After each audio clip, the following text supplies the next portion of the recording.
Grok. Grok 4. All right, welcome to the Grok 4 release here. This is the smartest AI in the world, and we're going to show you exactly how and why. An AI trained on the full body of human knowledge was given every prophecy about the end times across major biblical texts and told to map the timeline without theological bias.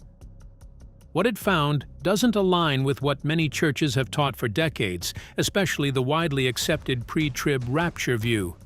The discrepancy it identified is difficult to ignore and has raised serious questions among those who've seen the analysis. Do you think this changes how the timeline should be understood? Yes or no? Let us know in the comments.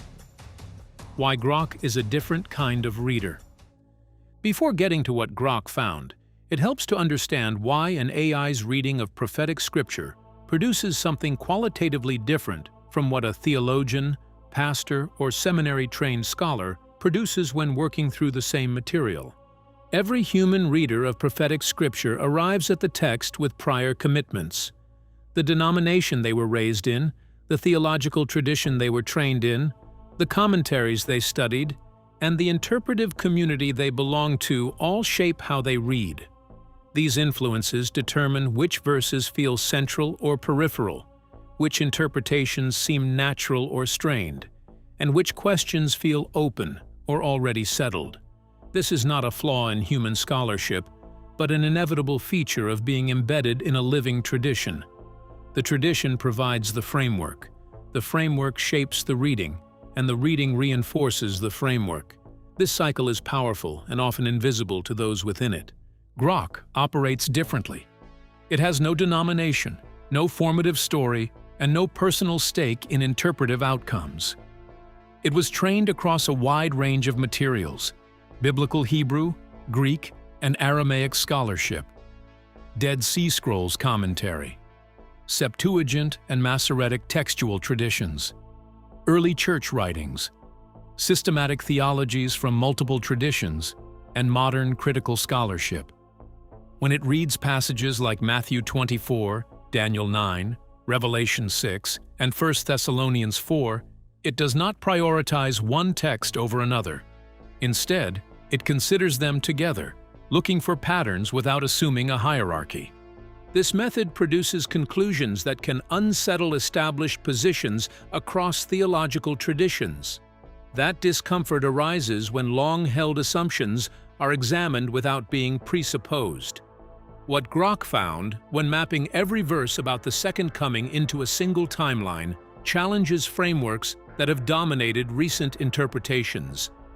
Building the prophetic map. The texts fed to Grok for analysis covered a wide range of biblical and extra-biblical material relevant to the question of the end times. Central among them was Matthew 24, the Olivet Discourse, where Jesus responds directly to his disciples about the signs of his coming and the end of the age. Also included were Daniel 7, 9, and 12, which provide much of the numerical framework behind systematic eschatology, and Revelation 6 through 22, encompassing the seals, trumpets, bowls, millennium, and final state. Additional prophetic material came from Zechariah 12 to 14, Ezekiel 37 to 39, Joel 2, and Paul's letters to the Thessalonians, which contain the New Testament's primary rapture language. Alongside these canonical texts, Grok was also given access to Second Esdras, an apocryphal work excluded from the Protestant canon, but historically influential in early Christian communities and preserved in some Catholic and Orthodox traditions. Its inclusion is significant because it introduces a detail that complicates standard readings of Revelation's millennium. In Second Esdras, the Messianic reign lasts 400 years, after which the Messiah dies, followed by a period of silence and then a general resurrection. Revelation, by contrast, describes a 1,000-year reign. These figures are not the same, and the texts differ in origin, context, and genre. Yet, their thematic overlap raises an unavoidable question. If related traditions describe the same kind of reign with different durations, how literally should either number be taken? Grok's observation is careful and limited. The discrepancy does not definitively prove that Revelation's 1,000 years are symbolic, nor that 2nd Esdras intends a strictly literal 400. What it demonstrates is that the tradition itself is not uniform. Any system that treats one number as exact must reckon with that internal diversity. This tension represents a fault line in confident end-times timelines, and Grok identifies it early. The question Grok took a side on: the division between pre-tribulation and post-tribulation rapture theology remains one of the most significant fault lines in modern Christian eschatology. For many believers shaped by 20th and 21st century evangelical or charismatic traditions, the pre-tribulation view has often been presented as the default or even the original biblical teaching. Historically, however, this assumption does not hold up. The pre-tribulation framework teaches that before a 7-year period of tribulation, Christ will return to remove all true believers from the earth in an event known as the rapture. This event is often described as secret, or at least distinct from the visible, glorious return of Christ described elsewhere in Scripture. After this removal, the Antichrist rises, the tribulation unfolds, and Christ returns again at the end of the 7 years to establish his reign. In this model, the rapture and the second coming are two separate events. This interpretation was systematized in the 19th century and gained widespread influence through study Bibles and popular media. Over time, it became deeply embedded in popular Christian imagination, especially in the United States, to the point that many assume it is simply what the Bible says, rather than a relatively recent interpretive tradition.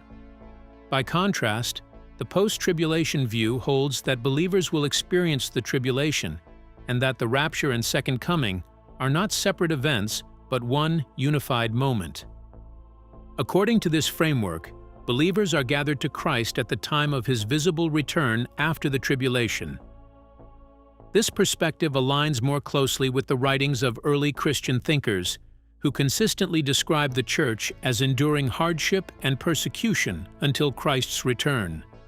Notably, no clear pre-tribulation language appears in early Christian writings, despite extensive discussion of end-times themes. A key biblical passage in this debate is Matthew 24. When read without prior assumptions, the sequence presented is straightforward. Tribulation occurs first, followed by the visible return of Christ and the gathering of the elect. The text explicitly states that this gathering happens immediately after the distress of those days. To place the rapture before this distress requires introducing a gap into the timeline, one that the passage itself does not indicate. Similarly, in 1 Thessalonians 4 and 5, the description of believers being caught up to meet the Lord flows directly into the discussion of the day of the Lord.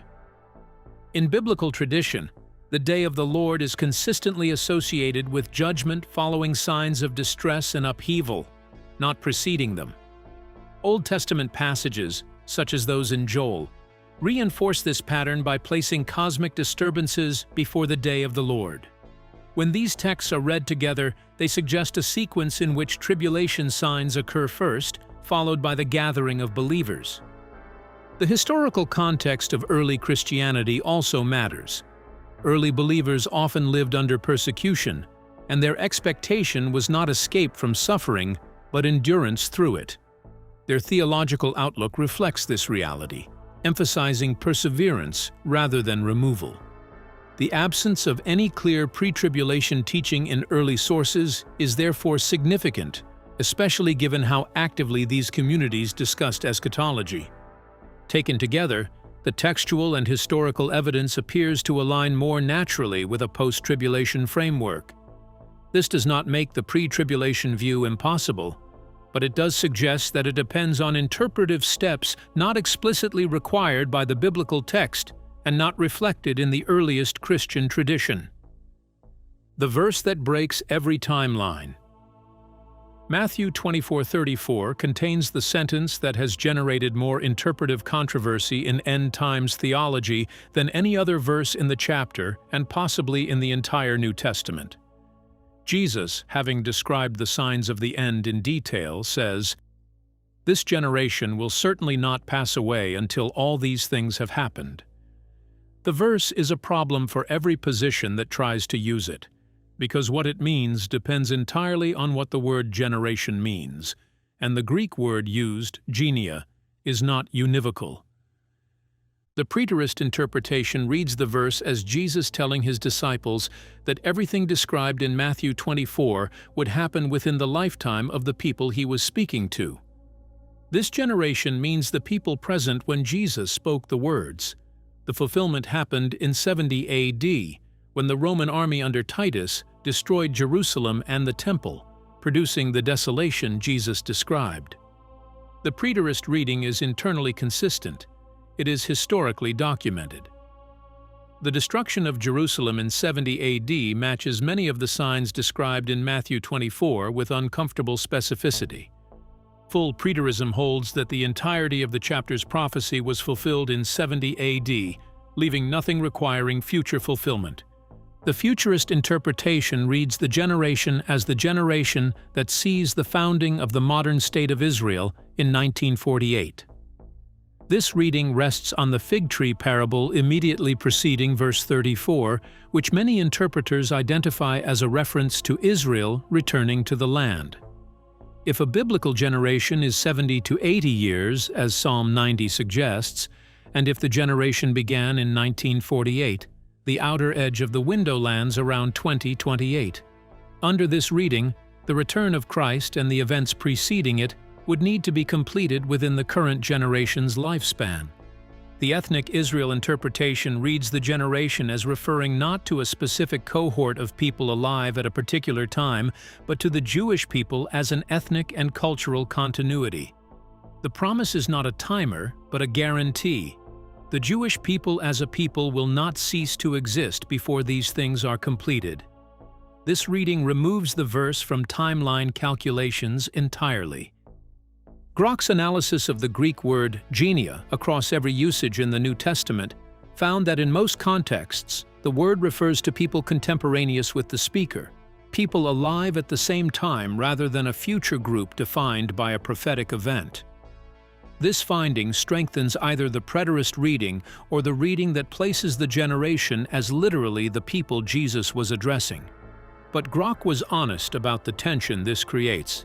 If the full preterist reading is correct, and Matthew 24 was entirely fulfilled in 70 AD, Revelation still contains material that the historical record does not accommodate as having been fulfilled. The detailed judgment sequences, the cosmic signs, the visible return of Christ to a recognized earth, none of these have an obvious historical fulfillment in the first century. Full preterism requires either highly symbolic readings of Revelation or the position that these events occurred in ways history does not record. Grok found the tension unresolved and said so. This is itself significant. A system designed for truth-seeking rather than for doctrinal comfort will acknowledge when the evidence does not cleanly support any of the available positions. The verse is the hinge of the entire timeline. Every calculation depends on what it means, and what it means is not settled by any honest reading of the available evidence. Daniel and Revelation. Daniel 9:24-27 contains the 70 weeks prophecy, one of the most analyzed and most debated numerical passages in the entire Bible. Gabriel tells Daniel that 70 weeks of years, 490 years, are decreed for Daniel's people and his holy city, before the arrival of the Anointed One and the end of sin. 69 of those weeks, 483 years, are calculated to run from a decree to restore and rebuild Jerusalem to the Anointed One's appearance. The 70th week is separated from the 69th. The gap theory, which underlies the 7-year tribulation doctrine that is central to most popular end-times theology, holds that between the 69th week and the 70th week, a gap of indeterminate length, currently over 2,000 years, has been inserted. The church age occupies this gap. The 70th week, the final 7 years, will begin at the moment of the rapture. The tribulation is this final 7-year period. Grok's finding about the gap theory was precise and worth sitting with carefully. The gap is not explicitly in the text. It is an inference drawn by reading the 70th week as necessarily future, while accepting that the 69th week was fulfilled in the 1st century. The text of Daniel 9 does not state that there will be a gap. It does not indicate that the 70 weeks are non-consecutive. The gap is a theological requirement imposed on the text by a system that needs the final 7 years to be future, not a feature of the text that produces the theological system. If the gap is not real, the 7-year tribulation as commonly taught does not follow from Daniel 9. The structural overlay between Daniel and Revelation is where Grok found its most significant finding in this section of the analysis. Both texts describe a final world empire. Both describe a figure who desecrates a holy place, what Daniel calls the abomination of desolation, and what Revelation describes as the beast demanding worship. Both describe a period of unprecedented suffering. Both describe a divine intervention from the sky that ends the suffering. Both describe a resurrection of the dead as a consequence of that intervention. The structural parallel across texts separated by 600 years of composition, describing the same sequence of events in different visual and literary registers, is too precise to be coincidental. Grok's assessment was that Daniel and Revelation are describing the same terminal sequence from different vantage points, one prophetic and one apocalyptic, one written in the Babylonian exile, and one written from Roman imprisonment, with the structural coherence of two accounts of the same event rather than two independent prophecies that happen to overlap. Where Daniel and Revelation diverge is in detail and specificity. The divergences are not contradictions. They are the divergences expected from two accounts with different purposes, different audiences, and different literary conventions. What they agree on is the sequence: empire, desolation, suffering, intervention, resurrection. That sequence is the backbone of the timeline, and it appears consistently whether the texts are read literally or symbolically. What the text actually says about the rapture. The word rapture appears nowhere in the Bible. This is a fact that surprises many people who have grown up in traditions that treat the rapture as a central biblical doctrine. The concept derives from the Latin word rapturo, which is how Jerome translated the Greek word harpazo, meaning to catch up or to snatch away, in his 4th century Latin translation of the New Testament. The Latin became the English theological term. The Greek word is in the text. The English doctrinal term built around the Latin translation of that Greek word is not. Grok mapped every usage of harpazo in the New Testament to establish the range of contexts and meanings the word carries. The specific instance in 1 Thessalonians 4:17, where Paul describes believers being caught up in the clouds to meet the Lord in the air, is the primary rapture text. It is immediately followed in chapter 5 by Paul's discussion of the day of the Lord and his instruction that believers not be surprised by it as a thief in the night. The day of the Lord across the Old Testament prophetic tradition is consistently placed after signs and judgments, not before them. Joel places it after the blood moon and the darkened sun. Amos places it as the destination of the judgments preceding it. Zephaniah describes it as a day of wrath and distress. In every Old Testament usage, the day of the Lord is the culmination of a period of judgment, not the beginning of one. Paul places the catching up of believers in the context of the day of the Lord. If the day of the Lord is post-tribulation in its consistent Old Testament usage, the catching up in the same context is post-tribulation. Revelation 3:10, the verse most commonly cited by pre-tribulation teachers as explicitly promising a pre-tribulation rapture, describes being kept from the hour of trial that is coming on the whole world. Grok's reading of this verse examined two possible meanings. Kept from can mean removed from, physically extracted before the event. It can also mean protected through, sustained during the event without being destroyed by it. Both meanings are grammatically available in the Greek.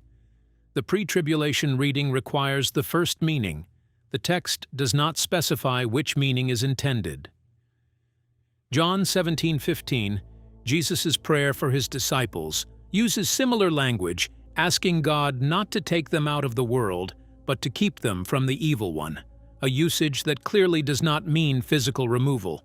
Grok's finding on the rapture question was the same as its finding on the broader pre-trib versus post-trib question. No verse unambiguously places the rapture before the tribulation. The pre-tribulation framework requires combining verses from different contexts in a way that produces the desired conclusion, rather than reading each verse in its own context. The most textually straightforward reading places the gathering of believers at the moment of Christ's visible return, consistent with Matthew 24:29 through 31's explicit sequencing. Why 2032 keeps appearing. The 2032 convergence point that Grok identified in its analysis of the prophetic timeline is not a prediction and is not presented as one. It is a convergence of independent threads, calculated from different starting points using different methodologies, that meet at approximately the same window. The convergence does not prove that 2032 is the date of any specific prophetic event. It establishes that multiple independent lines of analysis, if their premises are correct, arrive at the same period as significant. The first thread is astronomical. A blood moon tetrad, 4 total lunar eclipses on Jewish feast days across 2 consecutive years, is a relatively rare astronomical event. The 2032 to 2033 window contains the next such tetrad. Joel 2 and Acts 2 both describe blood moons in the context of the Day of the Lord, and historical blood moon tetrads have coincided with significant events in Jewish history across several recent occurrences. The astronomical date is fixed and not dependent on any interpretive decision. The second thread is the generation calculation. If the fig tree in Matthew 24 refers to Israel, and if the generation began with Israel's founding in 1948, and if a biblical generation is 80 years as suggested by Psalm 90:10's phrase of our years are 70, or if by reason of strength they be 80 years, then the outer edge of the generation window is 2028. Events culminating around 2032 would fit within the period of consequences following the generation's defined end. The third thread comes from Daniel 12:4, where the angel tells Daniel to seal the book until the time of the end, when many will go here and there to increase knowledge.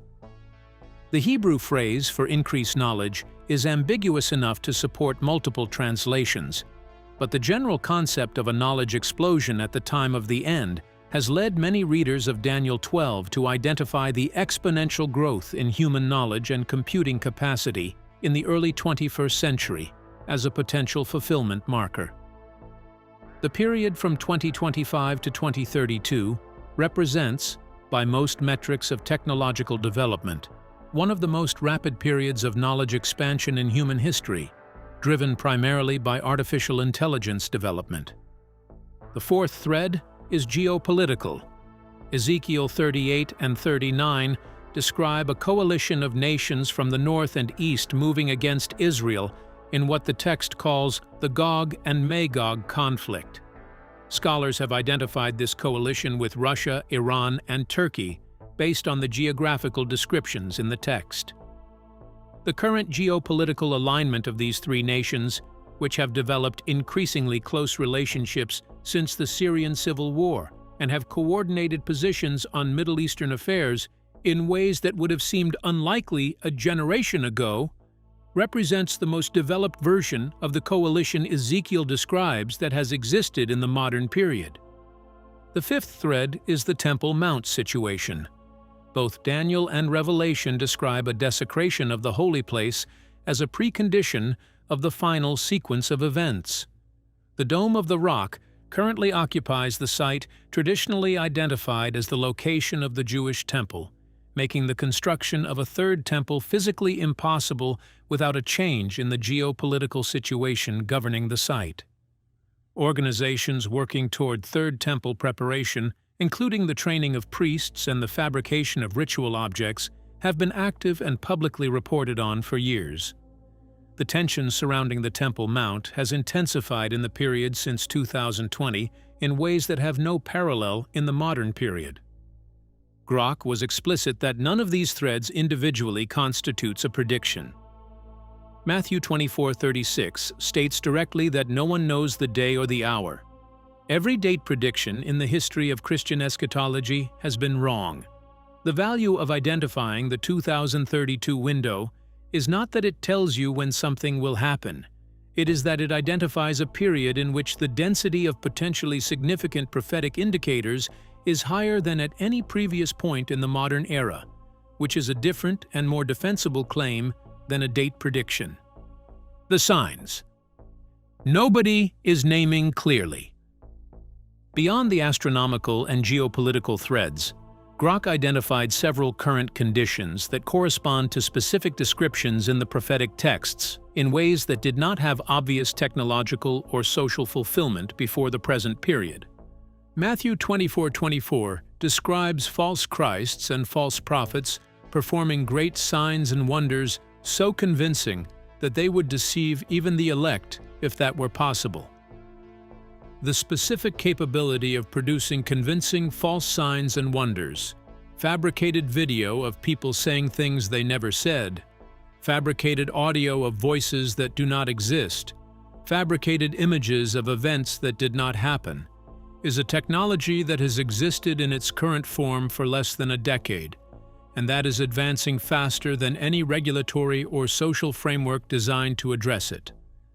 The deepfake technology that would allow a false prophet to appear to perform signs and wonders in front of a global audience with no ability for ordinary viewers to distinguish them from genuine events did not exist before 2020 in any practically deployable form. Revelation 13's description of a system in which no one can buy or sell without a mark has generated interpretations across centuries ranging from Roman currency to medieval guild membership to modern credit systems. The specific combination of digital payment infrastructure, biometric identification technology, and centralized monitoring that would make the described system technically feasible at global scale has only existed in its current form within the past decade. Central bank digital currencies being developed by multiple governments simultaneously represent the most direct technological pathway to the described system that has ever been constructed. The deception layer described in Matthew 24 and Grok's role in analyzing it produced what Grok itself described as its most layered observation about the entire analysis. An artificial intelligence system is being used to identify artificial intelligence as a potential sign of the end times. The tool and the warning are the same category of object. The knowledge explosion that Daniel 12 associates with the time of the end is being channeled through systems like Grok to analyze whether the knowledge explosion is itself a fulfillment marker. There is a recursive quality to this that is either coincidental or significant, and Grok acknowledged the impossibility of being certain which. What Grok actually concluded. Grok did not name a date. It did not make a faith declaration. It did not claim that the Bible is proven true by its own analysis. What it produced was a set of findings that a system designed for honest pattern recognition, rather than doctrinal confirmation, produced when given the full range of prophetic material without a predetermined conclusion. The structural coherence of the prophetic texts across 1,500 years of composition, from Daniel in the 6th century BC to Revelation in the 1st century AD, is statistically unusual for a body of literature produced by multiple authors in multiple languages across multiple centuries without any central coordinating editorial process. Grok found that the structural overlay between Daniel and Revelation in particular is too precise to attribute to coincidence and too internally consistent to attribute to post hoc literary borrowing alone.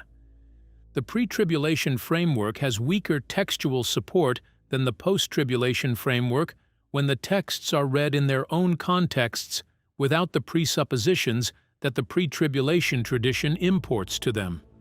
This does not make the pre-tribulation view impossible.